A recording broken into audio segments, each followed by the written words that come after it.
I can't get in here by 11 with that other video that I have to do. It's just not doable.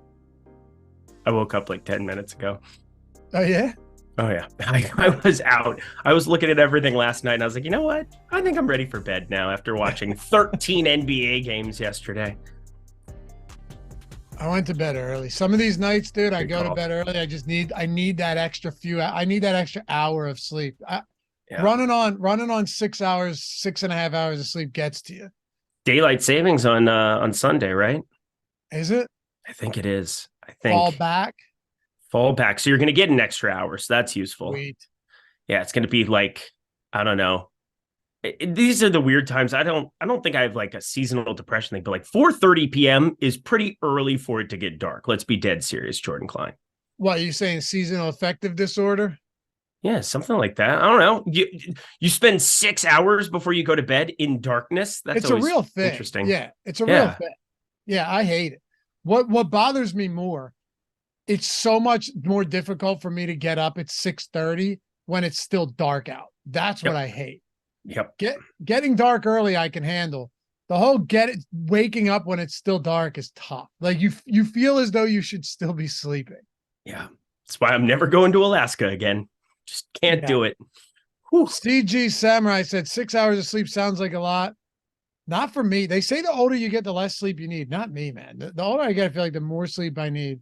Not that I can't function. I'm just sharper when I get a little bit more sleep. Anyway, what's up, guys? It's the what strategy show? The strategy matchup slash now to ownership show. There we are. Ownership. I know, guys. I know I'm getting flooded with DMs about where is the matchup show. I know, guys. I know. I love doing that show. Eric loves doing that show. So what I want you to do is go find Greg Ehrenberg on Twitter and berate him. I want you to dox Greg Ehrenberg. I'm kidding. Money's changed him. Money has changed him. That's what it is. He didn't even make the decision. This was more, hey, we have basketball and we have football now, and there's just a lot going on. So we took one strategy show out of it. I know it's an unpopular decision for a lot of people. The only reason we did it though, Eric, is because we do the exact same show on Sunday morning anyway with the deeper dive. So it's just kind of the way that it had to be. I get why people we had a fun time doing this show. We're going to have a fun time doing this show though. So it is what it is. It'll all be okay, everybody. It'll all be okay. Here's the thing. I'm with you. I love breaking it down game by game. Always fun to try to find some unknowns there. But in the same way, it's not like Lofty and I are going to have some indistinguishable takes from what we had before or anything. We're going to be following the data. It's just going to be a little bit more ownership centric. And, we'll highlight games that we want to talk about. We'll go position by position, but we still get to fire up some goodness here on a Thursday, getting ready for what might be the ugliest main slate that I've seen in my 7 years of playing DFS. It's gross. I mean, this is just, part of it is I'm a little bit sick to my stomach because Kirk Cousins was playing unbelievable football. Now it's discouraging. Jaron Hall, he's going to be starting this thing off. You could see Dobbs, and then another spot where you could see pass-centric offense. The Dallas-Philadelphia game so far is like my favorite one on this slate by a landslide, and that just makes me uncomfortable. All I know is that when you look at some of the quarterbacks on this slate, okay, and by the way, guys, take a single second, hit that thumbs up, atone for your sins here. Those of you in the sin bin hanging out, just forgetting our duties here Thursday morning.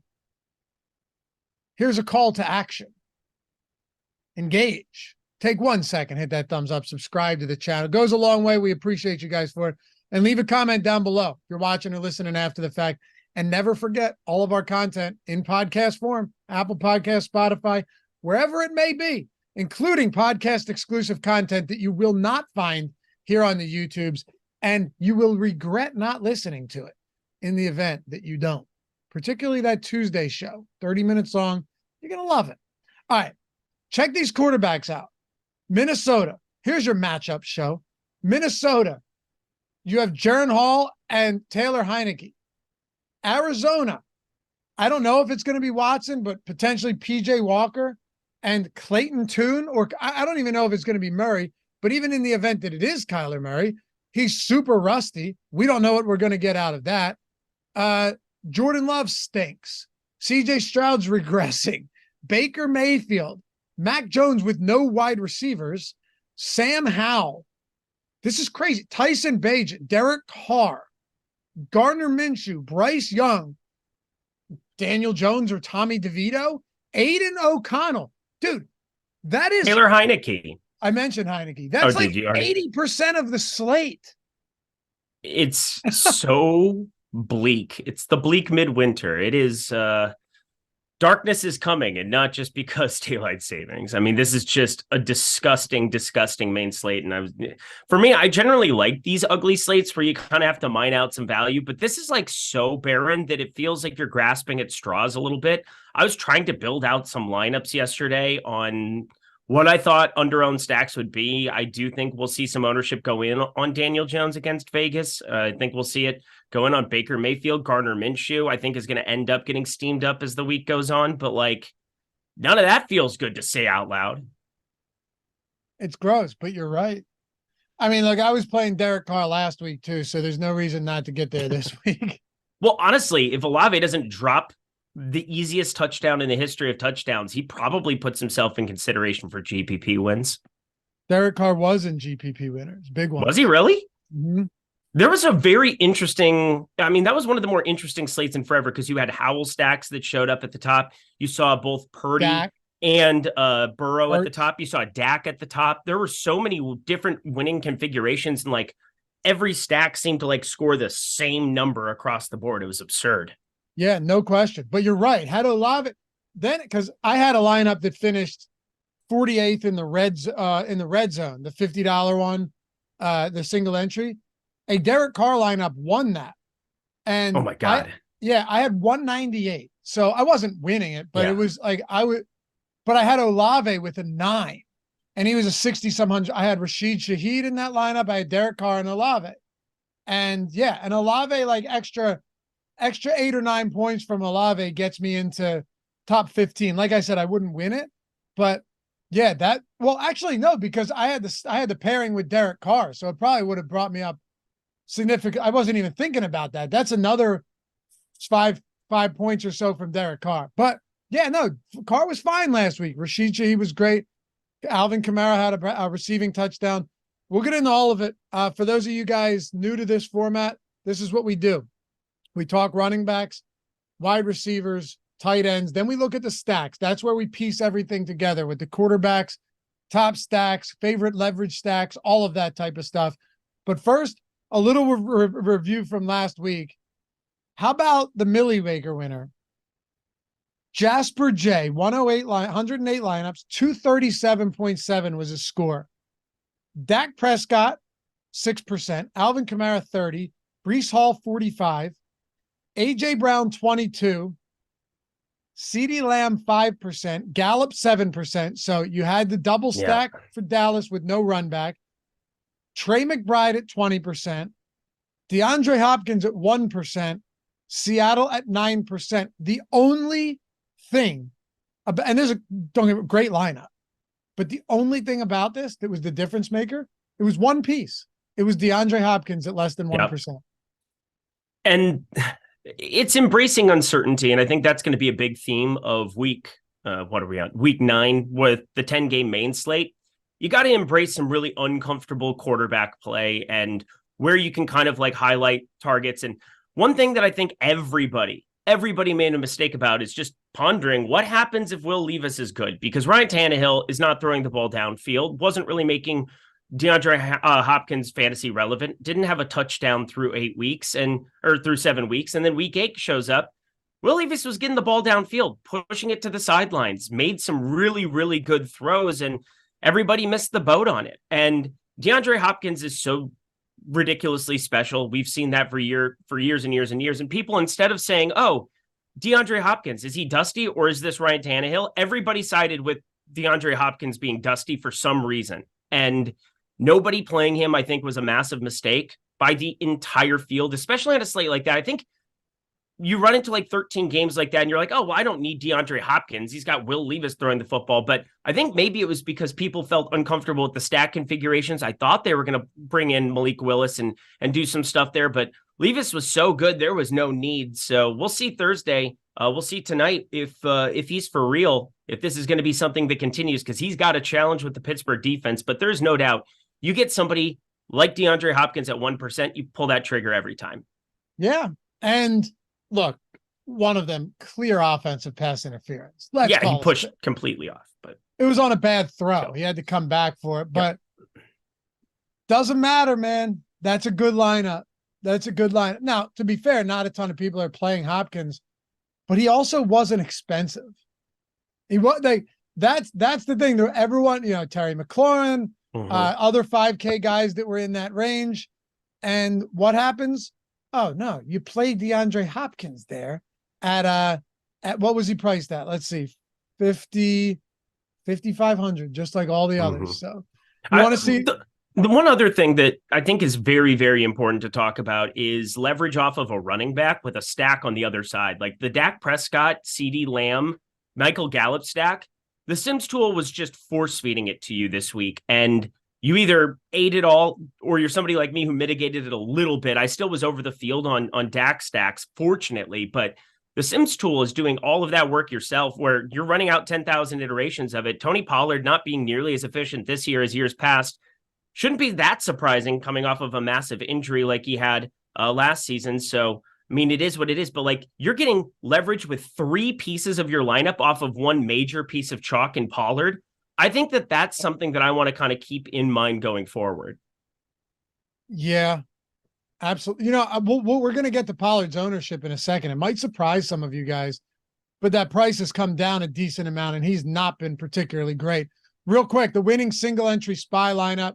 This might be my favorite contest to play every week. It's a great contest, right? I mean, it's a really good contest. I like the 33.5 max too. I think that gives you kind of some good exposure to a number of different pieces. If you're going to take, I'd say if you're going to take $200, I think, either playing 2 of the versions of the spy or that the $533 max, they're awesome contests, and you don't have to get like completely off the board. Agreed. The spy, the red zone's another really good one. Yep. Fair catch, you have to play. You're right. The 5 max 33 is a good one as well. And the Wildcat is another good one. But anyway, Cowboys for it all. Amazingly, no Cowboys in this lineup. It won without CeeDee Lamb. How about that? That's pretty wild. Yeah, did it have AJ Brown? Of course, yes. Yeah, 229. Yeah. But the Millie Maker lineup had Lamb and Brown. So This had Sam Howell, Alvin Kamara. Breece Hall was 59% in the spy. AJ Brown, 25%. Addison, Tyreek Hill, still a good game from Hill, just not a CeeDee Lamb game. Trey McBride, David Njoku, and Broncos.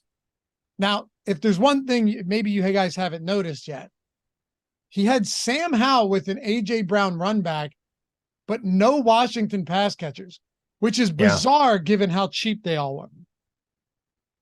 I mean, that's another thing the Sims tool is really showing. And I know that Spags brought it up on a live before lock a couple weeks ago. I think he might have been with you, but he talked about how the Sims tool, it does a really good job of showing you don't always need those run backs, even if they're cheap, even if they're other pieces, just because the lineup configuration you're going to get by just leaving it alone. Your run backs are still my preferred way of looking at things. No, you're missing this. He had a run back. He did. He didn't have anybody paired with a dirt cheap Sam Howell. Got it. With this, well, that's fascinating. I don't always run back at all. Yeah. I've gotten away from it a lot more this year than in years past. A lot of my best lineups have been skinny stacks without a run back this year. Yeah. I would say 90% of my lineups were run backed or had a run back over the course of the last 2 or 3 NFL seasons. I used to try to, find different ways of, hey, I'm going to play this guy naked. And I never, like almost ever play guys naked anymore at this point in time. But yeah, I'm with you where it's still my preferred way of doing things, but there are definitely some exceptions where I've been getting away from it more and more as we've been going across. And it's really just looking at the Sims tool and seeing, hey, what are my highest expected ROI lineups? And they just tend to be different than what I would expect week in, week out. Talking running backs here, man. I love being able to find some pivots at the position, but I think I might be getting a little bit more different at wide receiver because running back, there's a lot of ownership going to a lot of players. Kamara, Jacobs, Pollard, Barkley, all at 20+% projected ownership right now. Barkley's coming off a game. Guys, he's coming off a game where he had 41 opportunities in the offense. 41. That is outrageous. They had -9 pass. I mentioned it to Ben the other day. I can't remember the exact number. It's -9. What's that? -9 passing No, yards. not that. But the amount of offensive plays that involved Saquon Barkley was something that you'd see in like Madden. If you're they had 75 offensive plays, and he had either a target or a carry on 41 of them. Useful. That's crazy. He didn't exceed 20. I know, but 41. Yeah. That's crazy, dude. In Vegas, the second most points to running backs to opposing running backs this season in DraftKings scoring, which is just, it's going to be a fun one. It's going to be a fun one there. 7,900. Are we just kind of starting with Saquon at the top here? I mean, yeah, let's start with some of these. Well, just to set the table. Okay. Alvin Kamara, good matchup, 7.5-point favorites. He's going to be popular. Josh Jacobs, team stinks. Aiden O'Connell's there. They just fired their head coach and offensive coordinator, but the volume should be there. The Giants, on the other hand, pretty good defense, actually, but they can't score worth shit. Tony Pollard coming off a bad game, but this is where I want to get your thoughts on all these guys. I talked about it a lot on Tuesday. This is your first NFL show of the week. Pollard has seen his price dip below 7K. It is a really tough matchup on the ground against Philly, but I think this price point is driving a lot of ownership right now. So him, including Barkley, Kamara, and Jacobs, all 20+% owned, all relatively expensive. Yeah, it's wild, the top of the board, because running back, we're going to see what we've seen pretty much every week, people landing on the 6K range, like that 6K Joe Mixon, 6,300 Breece Hall is going to get steamed big time. I'm more inclined, you said getting more different at wide receiver. I like getting up to some of these top tier guys just because those opportunities. Alvin Kamara, we know what he can do in the passing game. He's now seen 14 targets twice this season alongside a Derek Carr, and that is just kind of volume you can't replicate anywhere else on the board. Besides maybe Austin Eckler above him has a far more difficult matchup going up against the Jets, but you're getting a huge ownership discount on the road. And that passing game works a lot better with him alongside Justin Herbert there. Just nothing happening for Joshua Kelly unless, he busts off a long run with Austin Eckler there. That tends to happen from time to time. But I want to ask you about Raheem Mostert going up against Kansas City, because we got word just before this show started. Not on the slate. It isn't? Oh, okay. Gotcha. Germany. I was looking at the Thursday, Monday. I had my Thursday, Monday lineups together. That's here. the Frankfurt, Germany game. Yeah. Yeah. I was going to say, because I knew that was Sunday morning, but yeah, I guess that kind of I ran some lineups beforehand. Going to rerun some stuff because they're my Thursday to Monday slate lineups. But looking at Saquon Barkley, 7,900, I'm with you where we're going to see him end up garnering quite a bit of ownership now after the fact here. Josh Jacobs, Tony Pollard. I mean, this 6K range is going to get peppered, but I'm inclined to look at an Alvin Kamara there, 8,100, as I just think he's more secure chalk because of what that passing game role is going to be. And if it's not in the passing game, it's generally because he's actually getting there on the ground to some extent. Jamal Williams, not a part of anything that they are doing in any way, shape, or form, got brought in. We assumed some kind of a goal line role. Only 7 opportunities for him in week 8, coming off of 5 opportunities the week before. So negative game scripts, he's never going to be on the field. And positive ones, he's not getting goal line work. So Alvin Kamara, 8,100, I feel like amongst the expensive guys, that's just going to be the more solidified piece of chalk for me. I agree. And it sucks because when Ben and I talked about it on Tuesday, I was, Ben was bringing up the idea of, hey, Ben said, I'm going to get to a lot of Tony Pollard if he's lower owned at this price, especially, with some recency bias maybe creeping in. That's not what it looks like right now. I thought to myself, all right, Alvin Kamara, I think he could be relatively low owned just because of Alvin Kamara and some of these other guys that we haven't talked about yet. And he's on a terrible offense. That's not the case. And it looks like Daniel Jones could be back. Now that all of these guys are basically pulling the same ownership, feels like Kamara has to be at the top. How about this? I'll rank these guys for you right now. I will go Kamara. Yep. Barkley. Yep. Pollard, Jacobs. I'm with you. The Jacobs thing is weird to me too. He came off of an actual decent game where he was over 4 yards per carry for the first time all season. That's not necessarily a compliment because, I mean, the guy has been getting absolutely every opportunity. Now, with McDaniels and gone, it was all on that gone, one drive, too. He had like 50 yards on one drive. I guess for me, do we see a change in Josh Jacobs' role? Do we see a change in anybody's role in the aftermath of McDaniels being gone? Because I got to assume something's going to change up a little bit. But Jacobs is still, I mean, it feels weird to have him fourth on that list, but I think it's correct. I would rather play Pollard for 100 less, and I would rather play Kamara and Barkley for sure over both of them based on the opportunities that they've seen. So, yeah, I guess that's the appropriate order, but it just sounds weird to say out loud. Tokyo Swan said Raiders fired their coach, rally game. The problem is that organization is just so wildly incompetent that I'm not sure the next guy in line is going to fix things. Unless it's Tom Brady. Yeah.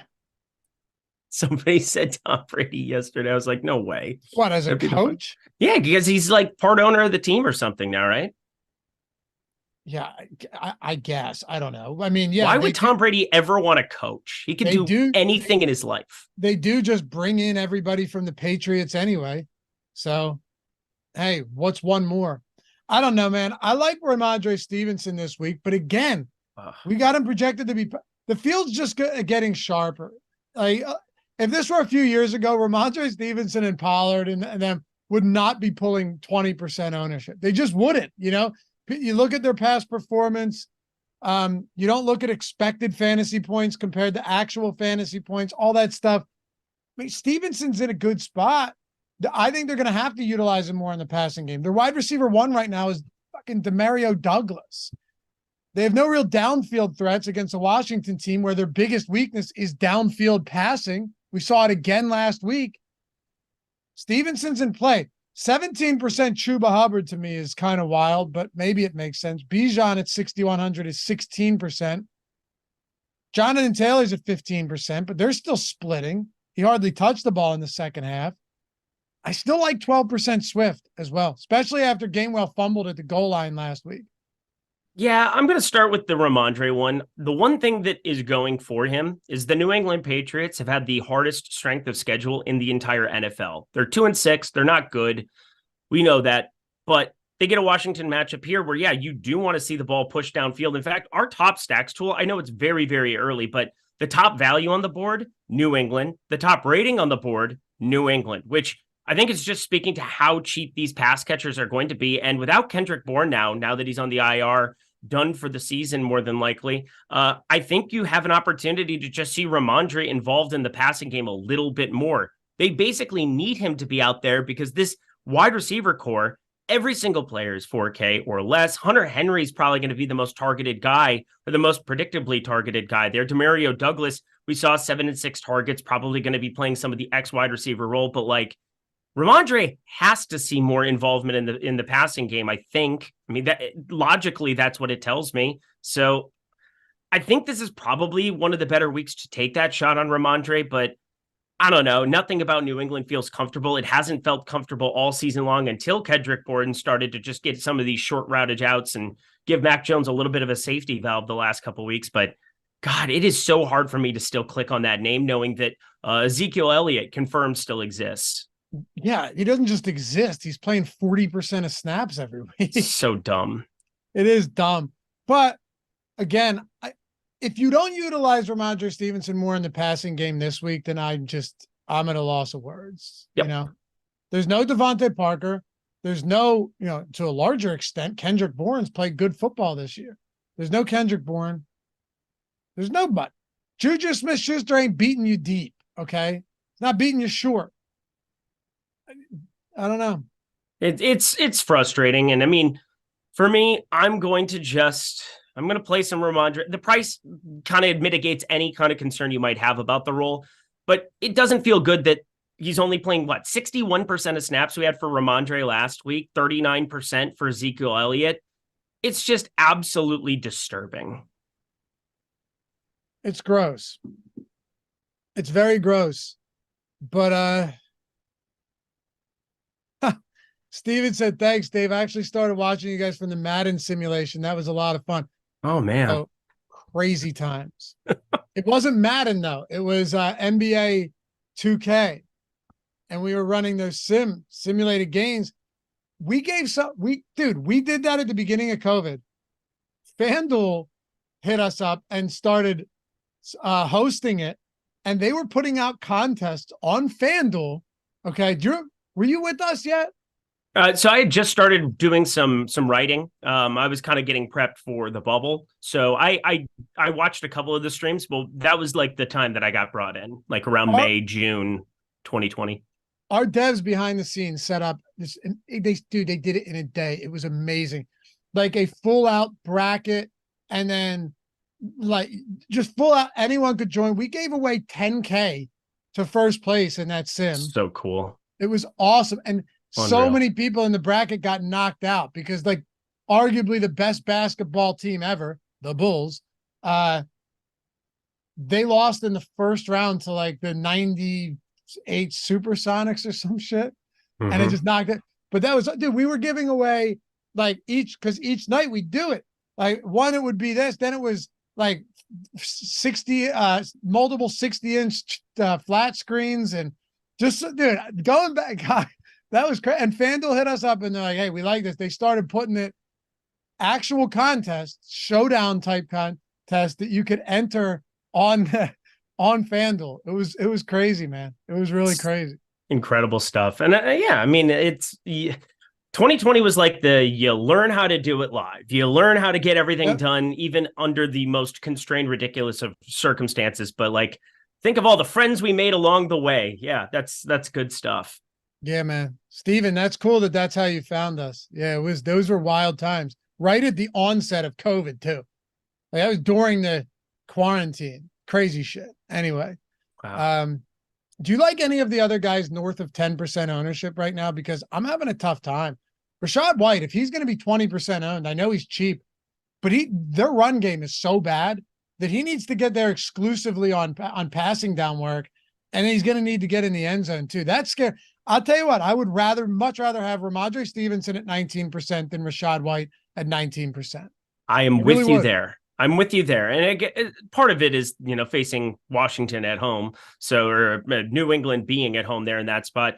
You're on the road here for Rashad White, 5,600. And there's other skill position players that exist around him where it's like Godwin Evans.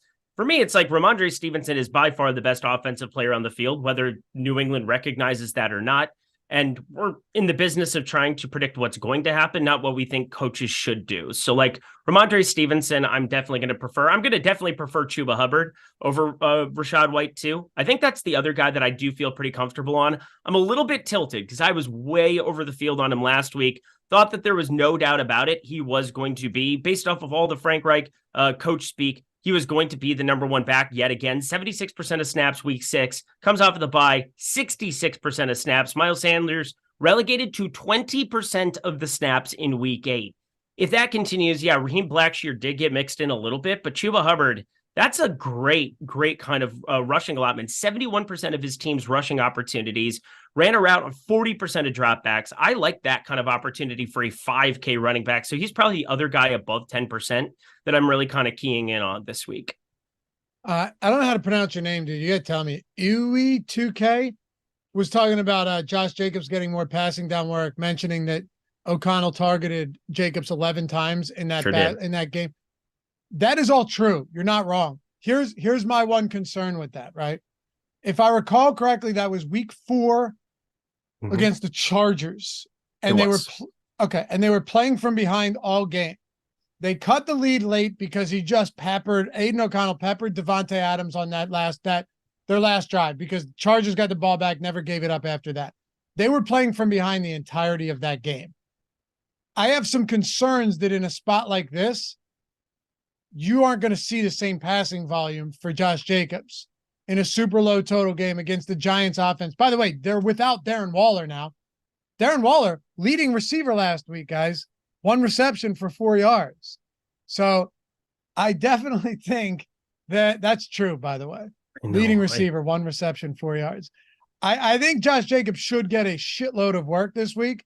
My expectation would be still involved in the passing game, but a lot of it comes on the ground if it's going to be against the Giants. Just wanted to get that out there. Yep. Are there any, and I could be wrong, so feel free to play this to your own liking, but are there any pivots that you like at low ownership? This is where I think it gets a little bit ugly. I also think our ownership on Kareem Hunt right now is off and will be corrected throughout the week. I want to pull the trigger on some Aaron Jones in my life. I think this is the time that you pull the trigger on some Aaron Jones. Went from 34% of snaps in week 7 to 48% in week 8. If you're actually trying to figure out what you have with Jordan Love, you give him every opportunity to try to succeed here. It's also a Rams team that is more than likely going to be without Matt Stafford, although Matt Stafford's kind of a dude. And if he decided to just play through this, it wouldn't completely shock me. He's about as tough as it gets in the NFL for people who don't watch a lot of NFC or didn't watch a lot of NFC North football back in the day when he was with the Lions. He would take some of the hardest hits I've ever seen and still stay in football games. But assuming that it is going to be the Packers at home here against a Matt Stafford-less Rams team, I do want to just kind of take some Aaron Jones, A.J. Dillon type shots.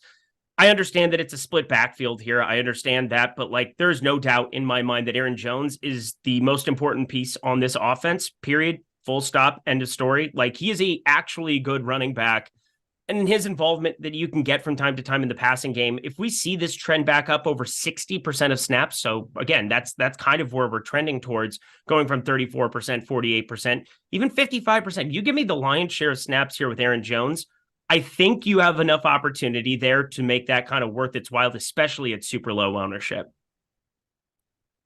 You're on your own with that one, brother. Thanks, buddy. I thought so. I can't be rostering a guy that's wearing a fucking non-contact jersey in practice. Can we talk about Seattle too? Because Seattle's probably the murkiest thing that I worked through last night. I didn't know that Zach Charbonnet played as much as what he did last week. Yeah, he got significant work. Weird game, but he was also, I'm not fully convinced that that Kenneth Walker was fully healthy for that game. It looked like there was a very good chance Walker could have missed that game, and then he ended up playing with that calf injury. So I have some concerns or some thoughts that may have been, let's limit him a little bit here in his dealing with an injury. Okay, because Baltimore's secondary has been very solid this season. They've given up well under 200 yards through the air per game, and I think they're going to have to run the football. Seattle's more than happy to run the football from time to time, but like Charbonnet is 4,300 coming off of playing more than half of the snaps. Like that is wild to me. I don't usually start my research until Wednesday nights just because of other obligations, but 56% of snaps was not what I expected to see for Zach Charbonnet when I pulled it up. Kenneth Walker playing 44%. If he was limited, if he was hurt, that makes a lot of sense. But like, I think Charbonnet did a lot with that opportunity at least. And, averaging 10.6 yards per carry, only 5 totes, 7 opportunities. But like, if it's not going to be Kenneth Walker there, I do think Baltimore, that is how you have to attack this football team, because their secondary is just #good. Yeah, it's real good. It's funny too, because they dealt with injuries all season long and it hasn't made a damn difference. Nope. It's just Harbaugh's good at coaching. He's very good at coaching. Especially in the preseason. Oh, didn't they lose this year in the preseason? Yeah. I didn't play preseason though, but the Commanders beat them. Yeah. Oh, it was their first loss in 24 preseason games. Something insane. They just play 100%. You know, one spot that I might get to, this is the one spot that I think I might take some shots on. I might play some Zach Moss in the event that he just gets no ownership at all. Like we have him virtually. What do we have him at right now? Let me see real quick. Nothing. Zach Moss is at 0.5%. If Zach Moss really gets no ownership and Jonathan Taylor does, I understand that Jonathan Taylor on paper is a better play, but Zach Moss still has the potential to split opportunities in this backfield. So that would be the only spot. I don't like it. I'm just saying, if I were to throw you a really low-owned guy, that would be one guy in large field tournaments that I might take a couple shots on if he's unowned entirely. I get a little concerned. Least amount of snaps he played all season long, 39% of them in week 8. For me, Jonathan Taylor, that's just getting ramped up. 16%, 43%, 49%, 61% in his 4 weeks. We always felt like it was going to be trending up towards that. I think the counter to that is just the fact that Zach Moss has been really, really good. And the Bills go out and sign Leonard Fournette. How stupid do they look? Because they had Zach Moss in camp on a rookie deal, no issues whatsoever. They cut bait. And maybe that's what Zach Moss needed to set the world on fire here. But guy's averaging nearly 5 yards per carry this season, 4.7 here on the season. He's good, 5,800. And that's a Carolina matchup where if they just went exclusively on the ground and just ran them over, I would not be surprised in the slightest. So 5,800, yeah, again, you're getting the ownership discount to take that shot. It's like playing a Jerick McKinnon from time to time, only like the ground version of it. But also a guy that has been equally involved in the passing game for the most part is Jonathan Taylor.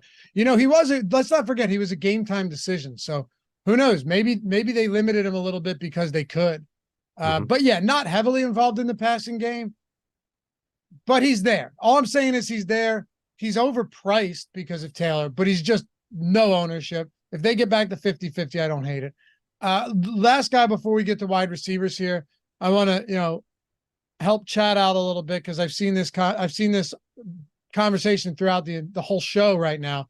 What do you do with a guy like Gus Edwards? They didn't make any moves at the trade deadline to add another running back. Yeah, that was definitely my best call last week. I didn't have a good week by any means, but it was pretty neutral because of Gus Edwards.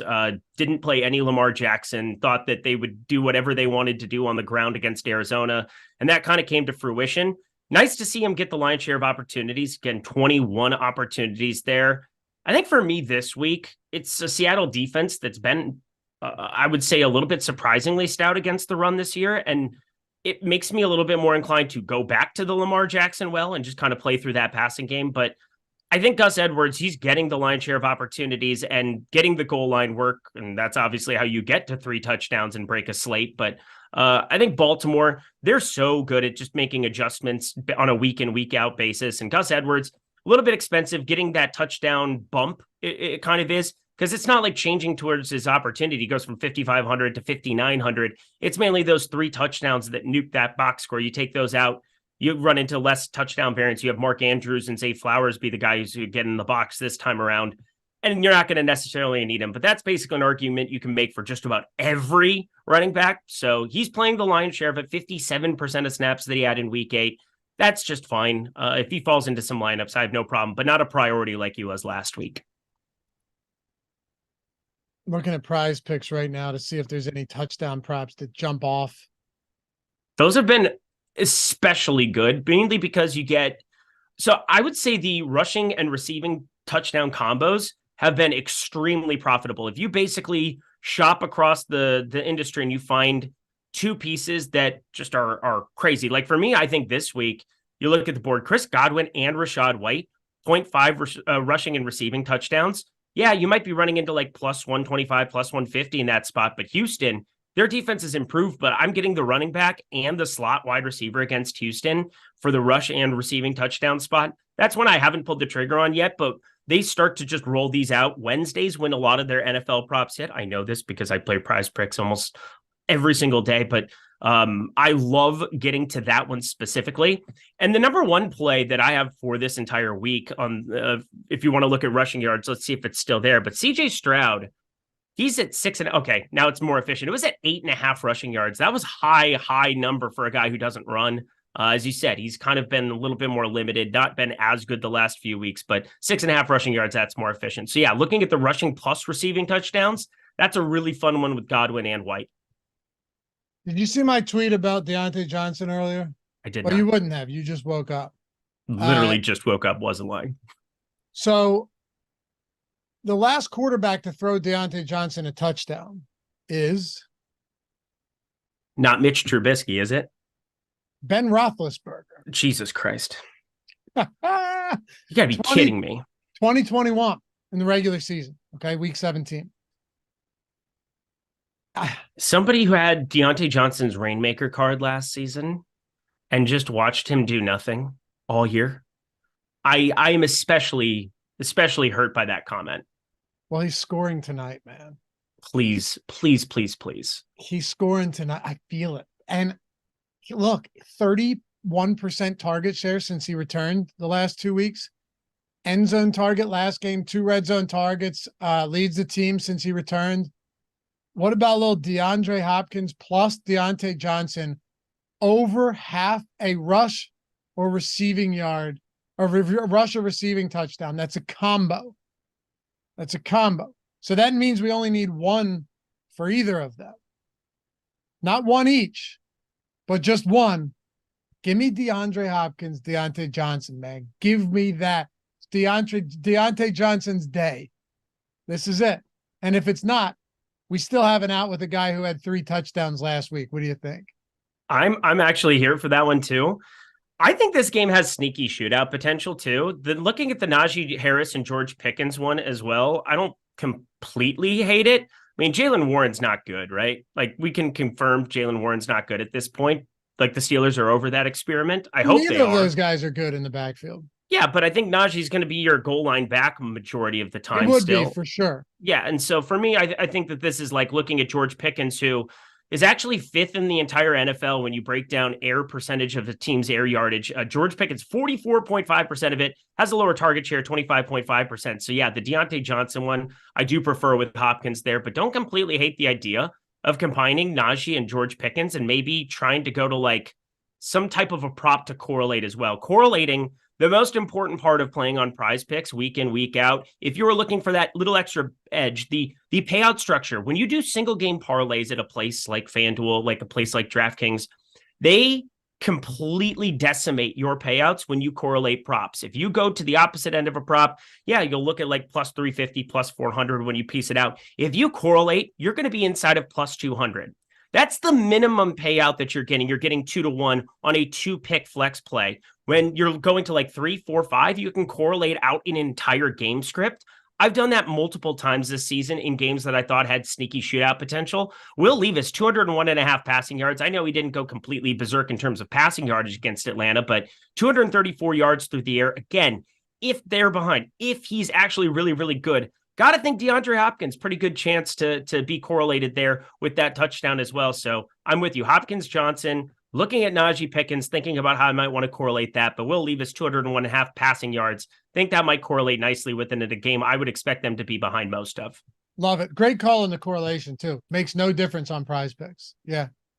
Fixed payout structure. Yep, it's perfect. $100 first match deposit bonus, guys, up to 100%, $100. You put 100 in, you now have 200. You put 20 in, you have 40. You put 50 in, you now have 100. Immediately playable. Also, you guys didn't think that we only had the best premium DFS tools out there, did you? Pick'em sites, betting, oddshopper.com. You sign up at Prize Picks with that link in the description or in chat. Not only are you getting the 100% deposit match bonus up to $100, you get a free month of all of our tools over at oddshopper.com. Go peruse it, man. Phenomenal site for all of the pick'em sites as well, including Prize Picks and all of the legal sports books out there. Everything for the entire month.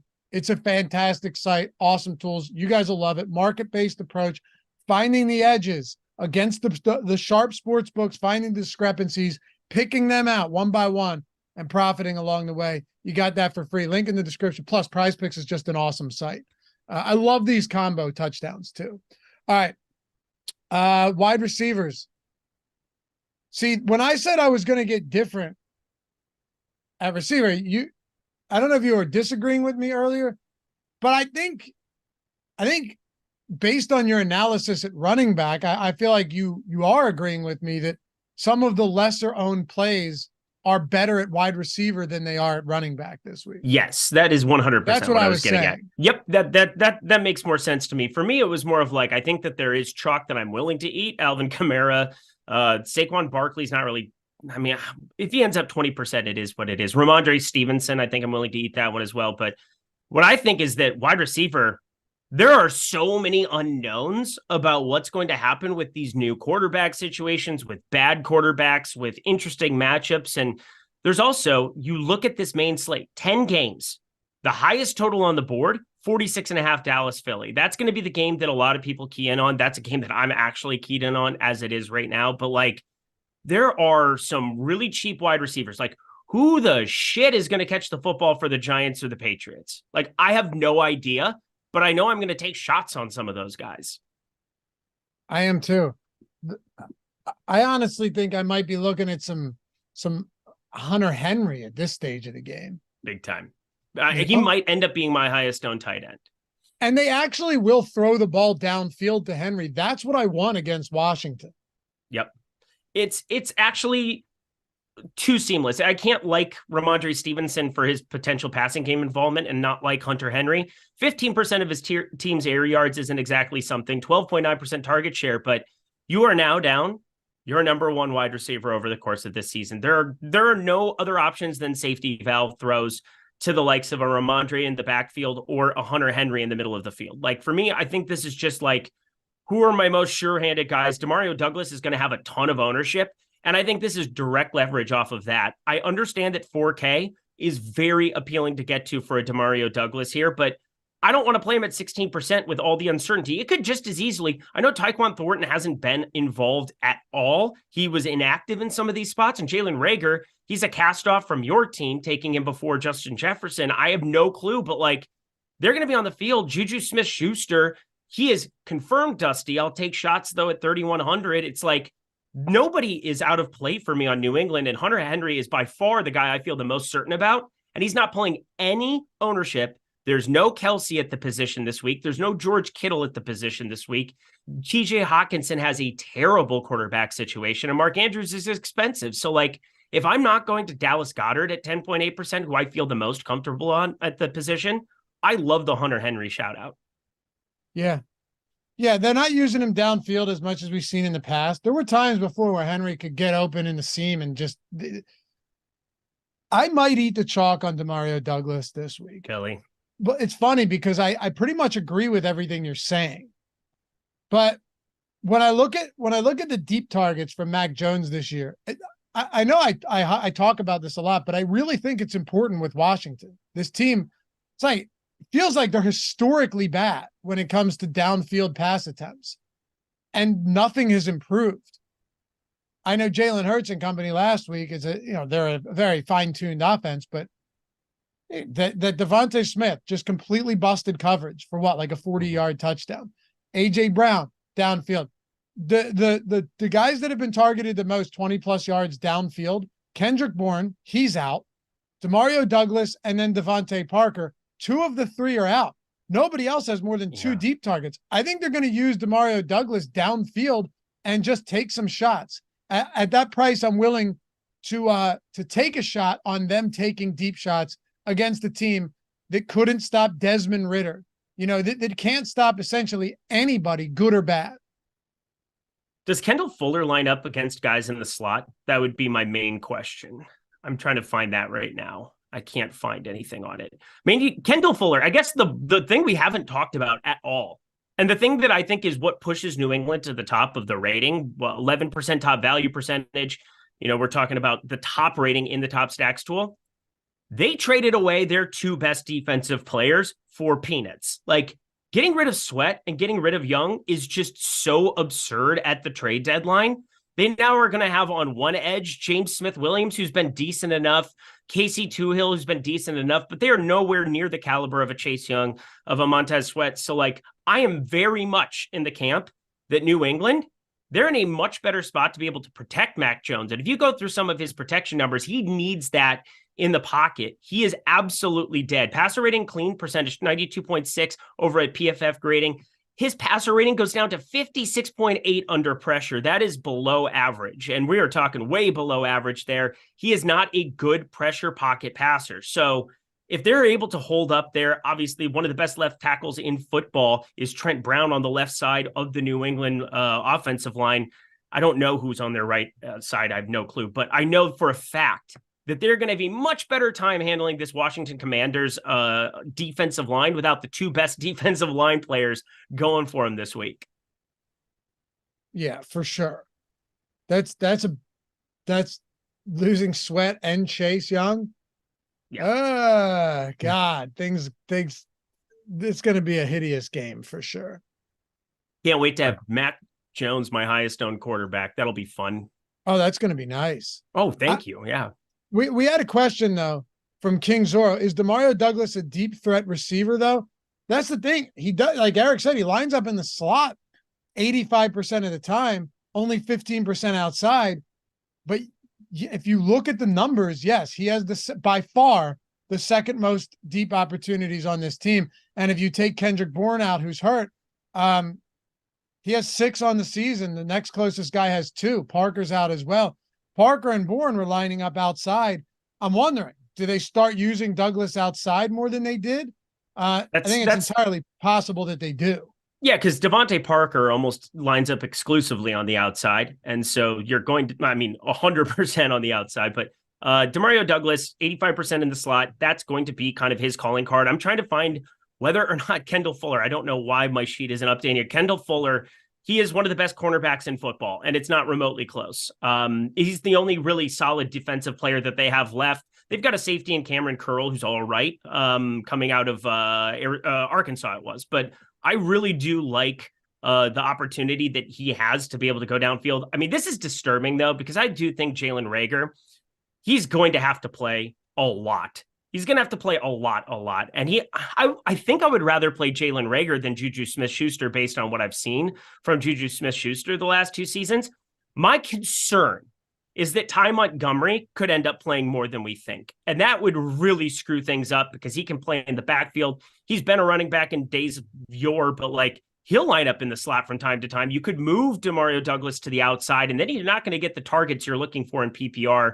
So there's a lot of ways that this New England team kind of gets configured, but there is no doubt this Washington defense, they sold out for the rest of this season. They get rid of their best 2 defensive players. One guy who they're just going to keep building on is Fuller. He is a lockdown cornerback out of Virginia Tech. He has been since he got in the NFL, and that's not going to change anytime soon. But Demario Douglas, going to have to pay a lot of attention to any kind of coach speak. We can see who's going to be in those 3 wide receiver sets. Otherwise, I'm with you. Hunter Henry, that's the guy I feel the best about. Yeah, no problems with Henry either. I think Douglas, just by process of elimination with the rest of this team, though, I get why you see this differently. I think I probably do it because this Washington defense is that bad.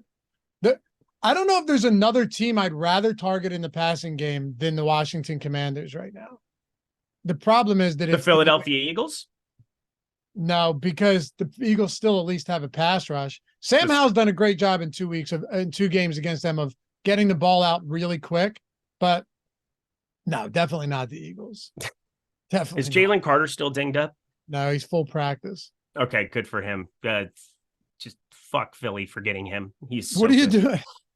What are you doing with Lamb and AJ Brown? 2 highest owned receivers in the same game with the highest total on the slate. Game of the week. Yep, game of the week. I'm going to have them. I'm going to have some Dak with the 2 of them. I'm going to have some Hurts with the 2 of them.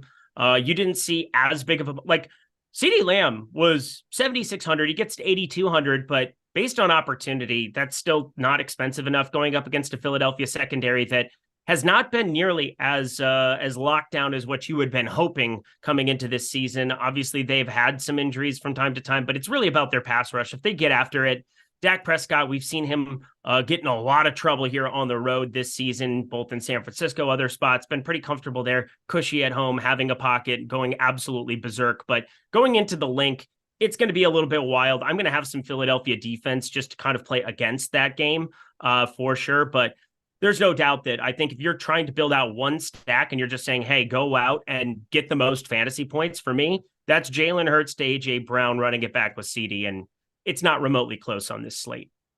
No, it's not. It is by far the best stack. So let's do this then. The question becomes, what do we start doing after that? Now, I will say, I like guys like Michael Pittman a lot this week. I think this could be the Michael Pittman game. I like it. I like looking at some Michael Thomas at sub 5K. I have no issues with him. The volume's been there. You haven't seen the big game yet, but I like Amari Cooper at 8%. That is interesting. That is really interesting against Arizona. 7% Devontae Smith. You're going to have to get cheap somewhere. And you know what? It may mean that I get to some 5% Elijah Moore against Arizona. It's gross, but you're going to have to do something, okay?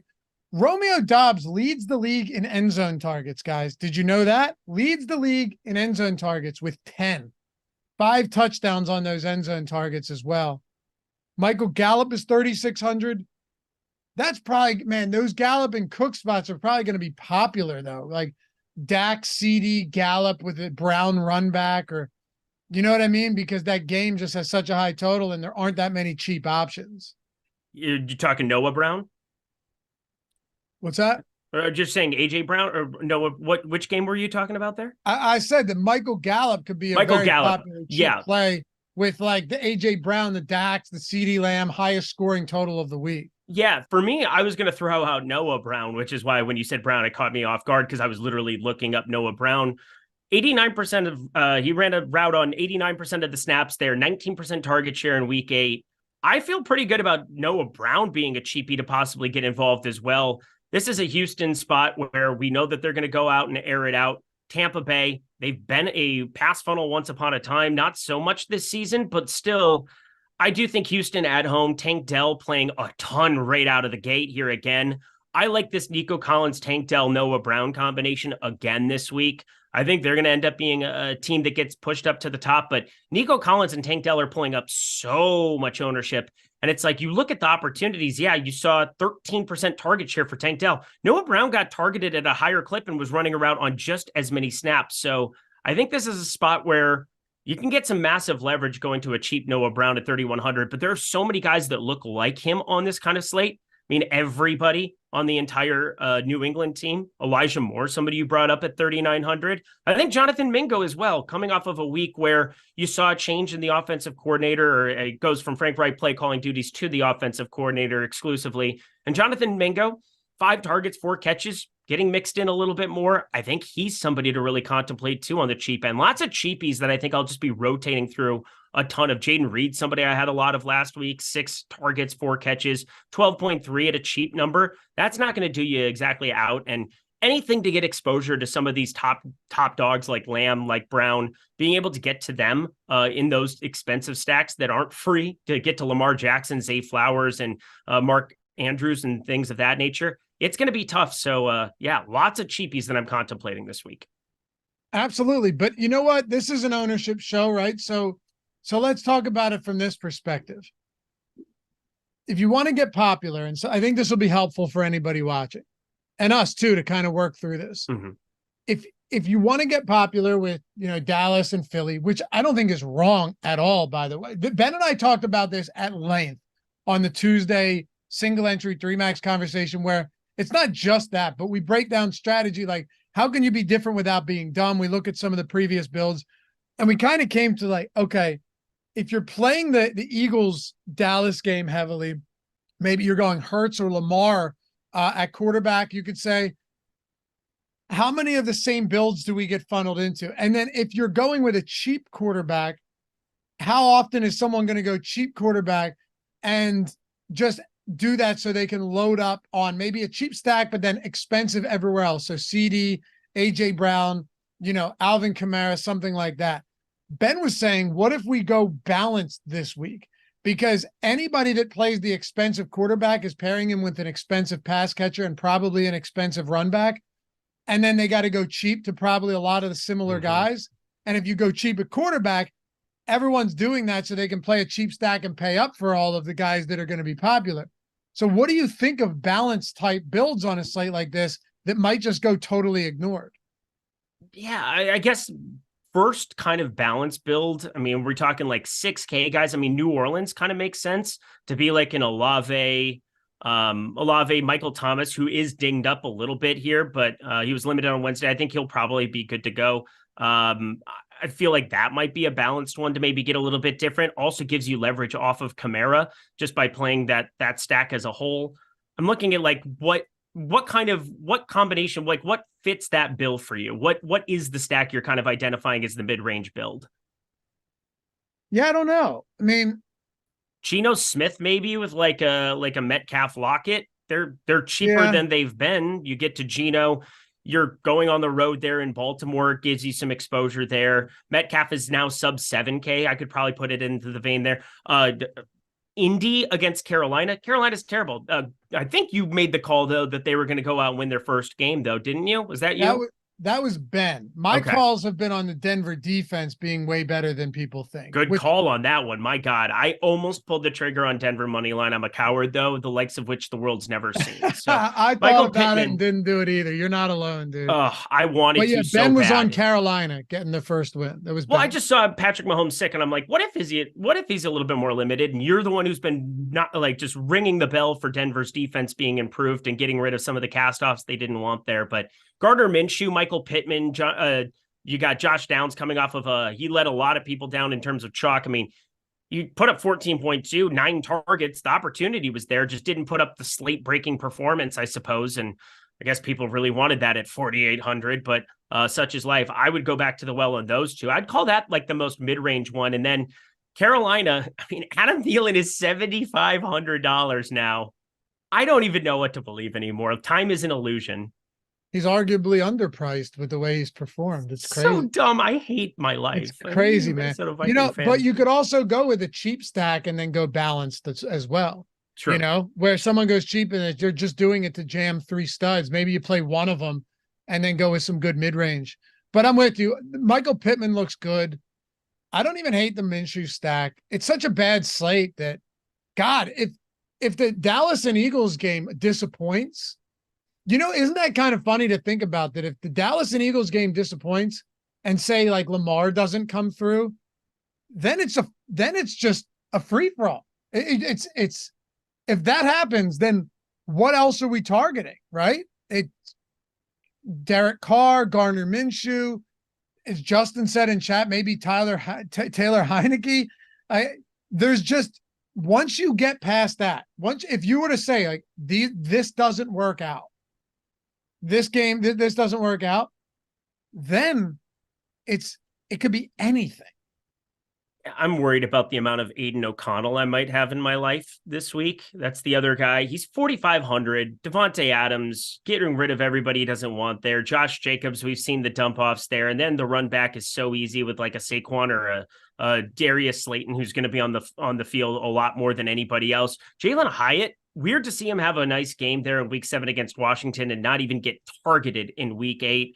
So they have enough guys that are rotating in that I do feel the most comfortable going to Darius Slayton. You get Daniel Jones back in the fray. That should help out that game environment. I think Daniel Jones himself, considering it's in Vegas here, I don't completely hate the idea of getting to him as well. But yeah, as far as like these mid-range builds, I mean, if you aren't building around Dallas and Philly, it's a game that I love. I think everybody's going to love it here.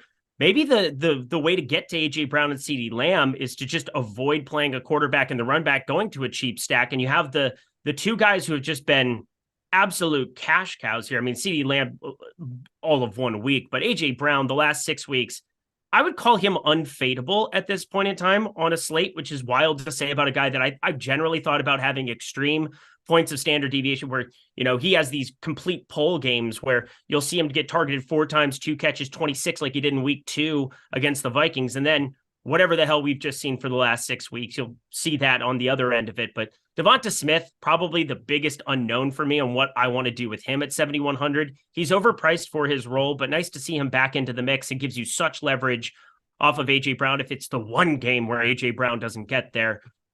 Just a lot to contemplate on this slate. It's a fun one in terms of like, I think there's going to be a ton of bad chalk come Sunday, like a lot of bad pronounced chalk. And that always excites me because then you can find so many ways to get different, but nothing feels comfortable except for that Dallas-Philly game. I'm with you. It's ugly. Are there any other wide receivers maybe getting less ownership that you think are viable? Anyone we haven't touched on yet? We don't have to go over everybody, of course. We got a show tomorrow. We got a show Saturday. We got a show, a long 4-hour show Sunday. Anybody else we haven't? I think I've mentioned a lot of players that I'm willing to get to that are cheap, but nobody jumps off the page. That might be a good thing. Yeah. I mean, This is so disgusting. So you're looking at the top end of wide receiver. You have AJ Brown, you have CD Lamb, you have Devontae Adams, who I think is going to end up being pretty popular as well. You have Thielen, you talked about him possibly being underpriced. Devonta Smith has a double, Evans, Godwin. The guy that we don't say is Cooper Kupp. 8,500 Cooper Kupp is so expensive if you're not going to have Matt Stafford out there. They basically said that Stetson Bennett's not going to be playing football for them here this season. It's Brett Ripien, but I think he gets peppered in such a way coming into this spot, especially if Nakua is somewhat limited, that you are going to have to at least contemplate the idea of Cooper Kupp lining up in the slot, getting away from any kind of situation with Jair Alexander, and you could see him go completely berserk, just, getting 15 targets for 10 catches and 65 and a touch. If that ends up being like your direct form of leverage off of AJ Brown, it's really uncomfortable, but he could legitimately be 2% if it's not Matt Stafford behind center. So I have to at least contemplate stuff like that when it's a player that's as special as Cooper Kupp, who runs routes in a way where you can get anybody open. It's just a question, can Brett Ripien get him the ball? Right. And at that price point, you need him to get him the ball a lot, for sure. A lot. But who else are you going to throw to there? I know. It's Jimmy said it's a 2% Cooper Kupp play. Oh, yeah, I get it. Jimmy said interested in tight end ownership. We're going to get there right now, brother. Before we do, I know a lot of you guys have the NFL lineup generator, NFL Sims package, whatever, all of that stuff. But we have a promo going right now for the NBA lineup generator. I know you're watching an NFL show on a Thursday. I get it. And you're watching it for the main slate when there's Thursday night football. So clearly anybody here right now loves NFL DFS as much as we do. I get it. But NBA is a 7-day-a-week thing. The lineup generator right now is $4.99 for the first week. That's our promo. It's running for 1 week. This is we're doing 1 week. You're getting 7 days of basketball. Even if you only play $10 a day in NBA, you think about that, right? That's $70 over the course of the week that you're playing. You're paying less than $5 to try this out. I say it all the time. I think you guys will love this tool. There isn't a better tool at this price point in the industry. You're getting lineups. You can lock players and swap players. You can see how chalky or contrarian every lineup is. You can see the optimal projection. You save however many you want. Once you do, you go in, you see all of your exposures. You can see all of the lineups right there. It's like the Sims Lite, except way, way cheaper. And then you can upload them straight to CSV. It's optimized for mobile. If you're someone that, first of all, it doesn't matter what your bankroll is, but this is one where if you're playing with a lesser bankroll or a bigger bankroll, no difference made. If you're short on time and you just need quick lineups where you want to be able to customize them a bit, but also get what you need quickly, NBA lineup generator. Same with NFL lineup generator. That's an amazing tool. But the NBA one, I figured I'd let you guys know, is discounted significantly, $4.99 for the first. Worst case scenario is you don't like it, and at the end of the week, you're down less than $5. You've spent $5 worse elsewhere, probably many, many times in the last week. So check it out. Link in the description and in chat. All of our tools, NFL, Sims package, lineup generator, NBA promo for the lineup generator, down in the description if you guys wanted to get in on any of that. Tight end, Hawkinson, Andrews, Goddard, Schultz, McBride, and Njoku. For me up here, there's 3 guys that stand out to me, and it's not Hawkinson. Nope. It's not McBride, and it's not Schultz. It's actually Andrews, Goddard, and Njoku for me this week. You hit on 2 of them. The Njoku one, his opportunities have gone way, way up there, 3,800. I don't completely hate that one. The matchup is just so good. Oh, it's great. But Dallas Goedert is my clear-cut number 1 right now. 4,800 going up against a Dallas defense that, they're good. They get after the quarterback, but what is the safety valve for that? And Dallas Goedert, I think we brought this up last week or a couple of weeks ago. His air yards are surprisingly, his yak is what it is. His yards after the catch is absurd. He has 249 air yards. He has 197 yards after the catch this season, only 11.5% of the Eagles' air yards. But if Micah Parsons is just completely a wrecking crew, which, by the way, I can't wait to talk about in the betting show or on Lindy's NFL show tomorrow about the Dallas defense touchdown. the screw up that I had by not just taking that as opposed to looking at like individual defenders. Micah Parsons is special, but like Dallas Goedert is going to be your insurance policy against that kind of stuff. 18.8% target share. We've seen him have crazy ceiling games. It's sub 5K. That game environment, you want to get different, go Devonta Smith, go Dallas Goedert. I don't completely hate it. I did it last week. Didn't completely ruin me because Devonta Smith did have a good game, but one of those things where I'm going to definitely be contemplating running that back. There is a massive ceiling that exists for Goddard. Like the shout out of Andrews, I think that one's pretty self-explanatory for the ceiling, but you can make the Njoku case, and I will make, well, Hunter Henry, we already made the case. That's my number 3. I think I'm going to have an absolute ton of him come Sunday. Me too. And then I think we're probably both going to be looking at potential tight end spots for New England. It's gross, but they're cheap and they're getting no ownership. You know, that it's already a bad position. If Mark Andrews doesn't come through, and Dallas Goedert's been very hit or miss this season, mostly miss, even though I'm with you. I like Dallas Goedert. He's right now the guy I like the most in that range by far. When we did the first look show, I think by tiers, I went Andrews, Goddard, and Njoku by pricing tiers. Yep. By overall preference, I think I'd put Goddard up top, but he's no lock. None of these guys are a lock, especially at their price points. Hunter Henry, Mike Gesicki, it's disgusting. I don't know if anyone should listen to you or me when we're talking about this. They should probably just ignore what we're saying right now. Yeah.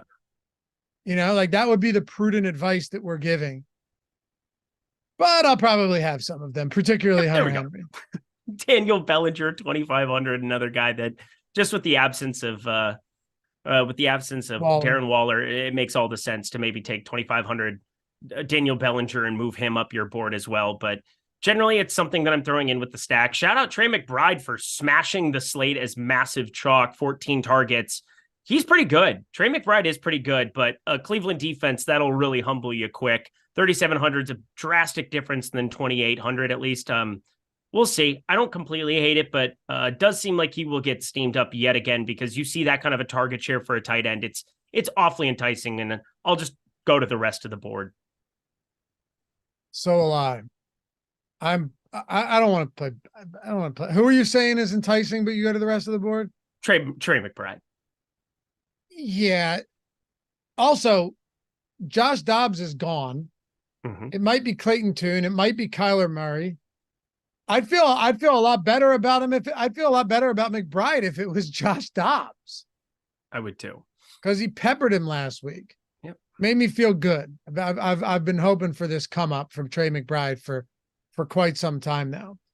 All right, top stacks before we get out of here. What do you say? Let's do it, my friend. Let's do it. We need 21 likes to get to 100. It's doable, improbable, but doable. Appreciate you guys being here regardless. Top stack probability. Listen to this. Right now, Philly's at 19.5%. This is our top stacks tool that I'm referring to, right? Yeah, in the top stacks tool, for those of you guys new to the show, you have QB ownership, top stack probability, average salary, value score, and then you have the rush play percentage. Then you have their stack rating. We have Philly with a 19.5% top stack probability. Baltimore at 9.8, Dallas at 8.7. Then there's like Houston at 7, Tampa at 6, New Orleans at 6. But Philly, far and away, highest top stack probability. I totally get it. I really do. I totally get why they're ahead of especially because Hurts isn't running as much right now. Yep. Makes it pretty easy to know that you're getting some type of a ceiling game. Under normal circumstances here at home, you get A.J. Brown doing whatever the hell he's been doing. It's been out of control. Devonta Smith, Dallas Goedert. You don't have to try to get to Julio. You don't have to play Zacchaeus. You don't have to do any of that kind of stuff, I don't believe, on this kind of a week. It's so easy to see where those targets are going, who to be stacking it up with. I think DeAndre Swift, probably the leverage spot of that entire game off of the A.J. Brown, Devonta Smith, Dallas Goedert-ness, but there's no doubt they are the top stack of this week. Anybody who tells you differently is just crazy. I mean, they have double the chance to be the top stack of the next team, and I think it completely is warranted. So do I. And I like Baltimore. No issues with the Baltimore Ravens. That game could see some scoring, second highest total on the slate. Seattle's down. You look at some of the lowest stacks. no surprise that it's going to be like the Rams, the Cardinals, the Bears, the Vikings. I want nothing to do with any of that. Nope. Top rated stacks though. New England, Houston, Philly, New Orleans. Not top stack probability. You know this, but how top rated stacks. God, I don't know if I want to stack New England. If you stack Mac Jones and it ends up working, even like Ritter did in week 7, where it was, or week 6, whatever it was, where it wasn't massive performances, but it was good enough from Drake London, Kyle Pitts, and Ritter, and then you just loaded up on Mostert and Hill and all these other guys. That's what you would need. You'd need like a 20 spot out of Mac Jones, and then none of the high price quarterbacks to go for 40. And then you need to hit on the expensive guys that you paid up for at the skill positions. Yep. It's going to be, I'm even trying to piece together who I'm going to get to the most here. I just tried to run another batch of lineups because I had the Thursday to Monday one, and it looks like it's going to be a lot of Aiden O'Connell for me. And that's the dumbest thing that I've ever said. So I don't think Aiden O'Connell is something that I want to be getting to as much as what it looks like. I think inherently, as I'm looking at this and building it out, Houston, a team that I think is cheap and makes sense. But yeah, New England, probably the most uncomfortable thing ever, seeing them with the top rating. Again, Washington, though, got rid of their entire pass rush. There should be an ample opportunity for Mac Jones, who's not been a good passer under pressure. Most quarterbacks in the NFL aren't, for what it's worth. But I do think we can try to make that a thing and then, get to those expensive pieces. But you kind of want it to have some kind of correlation with some of the guys who can get there. That's where I think the Gardner Minshew, Michael Pittman, Josh Downs, or going to Houston with the combination of Nico and Tank Dell, I think those are like the mid-range stacks that I feel by far the most comfortable with. So give me one low-owned stack. I think we might have the same one. We don't even have to get into analysis, but give me one low-owned stack that you like right now. Low-owned. I mean, Cleveland's pretty low owned going up against Arizona. Nobody's going to play them. And Amari Cooper, #good. You like David Njoku. I think Cleveland makes some sense to get to for the cheapies, but I would say out of the cheapest ones, I'll just say Houston. Okay. For me, I think Indy. Oh, yeah, I like that too. I thought you were going to go Indy there. But I was going to say it's one of the two. I mean, those are the two that I think inherently, as I on the surface would be building it out, those are my two favorites, but try to get different for you. Jordan, did you run the pre-contest simulator already? Pull it up. I want to see what our exposures look like. The man. It's early in the week, but I'm very, very curious now to see what exposures look like going into week 9. He already ran the contest, guys. So with the contest generator, you're just trying to replicate the field. The lineups that you're going to see in the field. And then once you go to the sim, it's essentially all these lineups simulated thousands and thousands of times. Now we get to see what the ROI looks like on these. It's basically a sorting process that I'm too dumb to do on my own. So I use this tool for every sport, every time I play. Yep. Because this is what you need. You need this. Just having a highly projected lineup in DFS doesn't mean anything anymore. It's unfortunate, but it's true. You used to be able to win by just knowing the best plays. Now the process has changed a lot, dude. Like, it's not just about projecting the highest. Matter of fact, that hardly matters. I want to see the highest stack ROI. What do we have for the top QB +2 there, Jordan? Or QB +3? What do we have? I'm trying to see it there. Jordan, Mac wait, Jones, no, hold on. Son of a biscuit. It's going to be a lot of Mac Jones. I told you it was going to be a lot of Mac Jones. Go to lineups. Go to lineups for me. Go to stack where it says QB +2 and all that. You see that? To the right there. Now click that 3 dots. Go to filter. Go to does not contain QB space plus space 3. Bang. All right. Now let's look at these highest ones. Now go to stack ROI. Because I'm just telling you right now, I'm not triple stacking Mac Jones. I'm sorry, unfavorite them. Yeah, unfavorite, and then we'll favorite the top 150 again. Favorite the top one. awesome, by the way, Jordan. He was until he did that. It's okay. Go to Stack. I'm kidding. Go to Stack Plus. Go to where we were. Just make sure that it's still there. All right. Does not contain QB plus 3. I'm not doing. And then you have to click add filter in the bottom left corner, Jordan. No, you don't. Hey, no, normally you do. Add filter. No, that's if you want to add. You don't have to. That's if you want to add another one. Now, quick favorite 150. All right. Now let's go to Stack ROI. Why is that still showing up? Go to exposures. Stack exposure. Okay.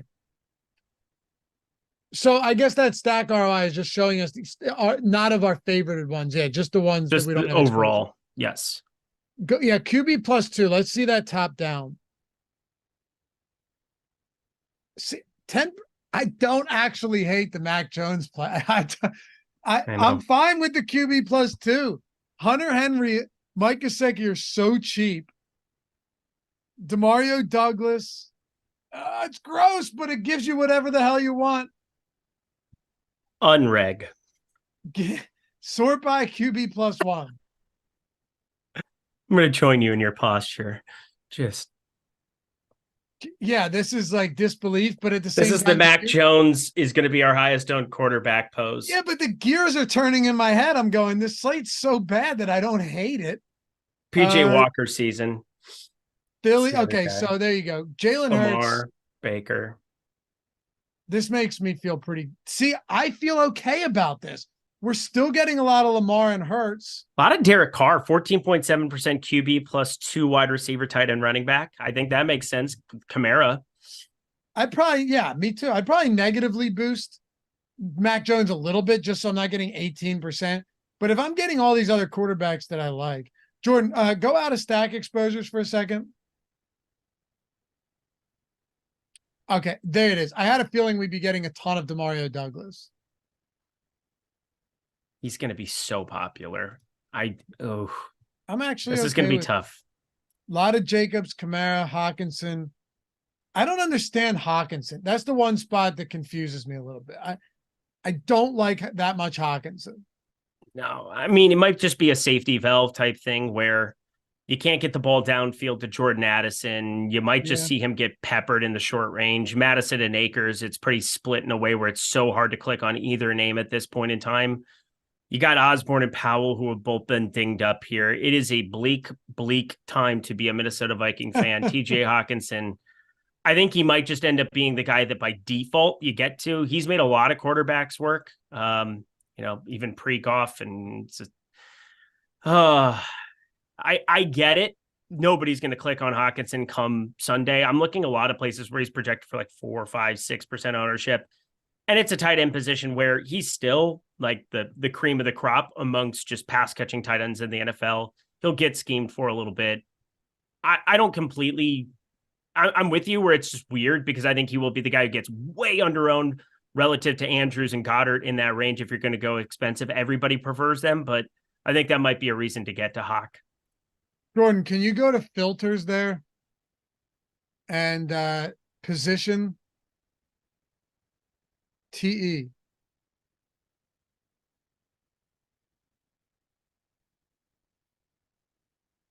Yeah, I'm gonna want. I personally I like a lot of what. And first of all, it doesn't matter. It doesn't matter if I like it or not. I'm gonna play a lot of these lineups that I don't like because a lot of times the lineups you don't love that look weird. This is why we have this process. But I will say, right, if it ended like this, I'm pretty certain that I would try and at least a little bit flatten my tight end exposure. I would agree with that. I think that seems, And I mean, again, the Sims one, the data is going to be smarter than you, than myself, than everybody else. That's not what we're going out here saying. We're saying that it is a volatile situation, what Minnesota is going to have happen. And I think Jaron Hall, 15.22. He's projected for just as many fantasy points as Geno Smith, Jordan Love, more than Phillip Walker, more than Taylor Heineke. And he's not going to get utilized nearly as much. And there is the risk, though, that Dobbs could enter this football game at any given time. The same way that like Malik Willis could have last week as well. And that's why nobody's going to end up clicking on Jaren Hall. But there is a pretty stark downside to a TJ Hawkinson. That floor could be through the floor, really. Yeah, it could. Jordan, hey, go to wide receivers, actually. Let's see wide receivers.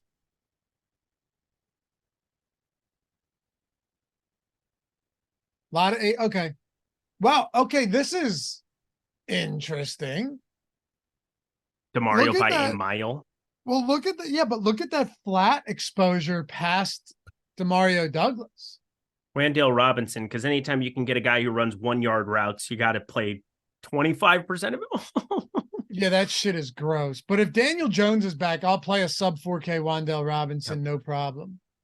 I really don't forget our projections are going to be changing a lot between now and Sunday. They just will. So you're going to want to if you're watching this on Saturday, understand that this is the process to be going through. This isn't necessarily something where it's like, we are saying to play 83% Douglas, 27% AJ Brown, 25% Wan'Dale. Things are going to change. And Wan'Dale, I believe, was limited in practice as well. So something to pay attention to. Yeah, right. A lot of questionable players, a lot of quarterbacks, running backs, a lot of questionable players. Scroll down a little bit real quick. Okay. Olave, Lamb, Pittman. I like pretty darn flat though. It is flat, but I also like that we're not like massively over the field on anyone but Douglas, but I like that we're over the field on some of these guys that I like to begin with. This is just, selfishly looking at, Pittman. You liked Pittman. I do. With the field basically on Lamb. Thomas, 17%. Like you said, he's questionable too, right? So yep. Love Nico there. Nice to see simulated ROI positive for him. Should we do running backs real quick before we get out of here? Just see what that exposure looks like. Yeah, I saw Kamara and Jacobs were the number 1, 2. That's all that I was getting this morning. I'm assuming that's what Jordan just got to.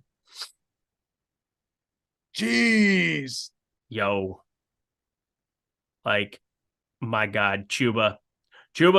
I'm telling you, I'm so tilted by last week. I had way more Chuba than anybody else on earth, it feels like. And to not get that ceiling performance with all the snaps and 20% of snaps for Miles Sanders is so tilting. But like, I love the Ramondre. I love this exposure. And DeMercado, he's also dinged up. So we're going to have to pay attention to this Arizona spot. But like, it's going to be a lot of dump offs. It's going to be a lot of disgustingness for Arizona. I doubt I'm going to play any of the wide receivers. So it'll either be the running back position or McBride if I get to anything.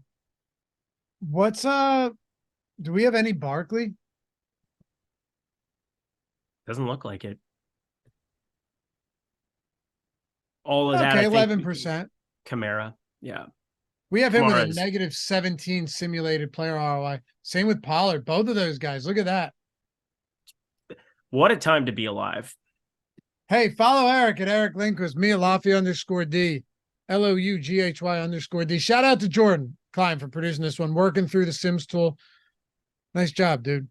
It's pretty easy once you get the hang of it, right? Like, it's a super easy tool to navigate once you get the hang of it. Yeah. We'll see you guys back here tomorrow. Sim strategy show, tournament strategy show Saturday. Keep an eye out. Eric's betting video on the Odd Shopper channel coming out today. Mine came out yesterday. Got one for Thursday today as well.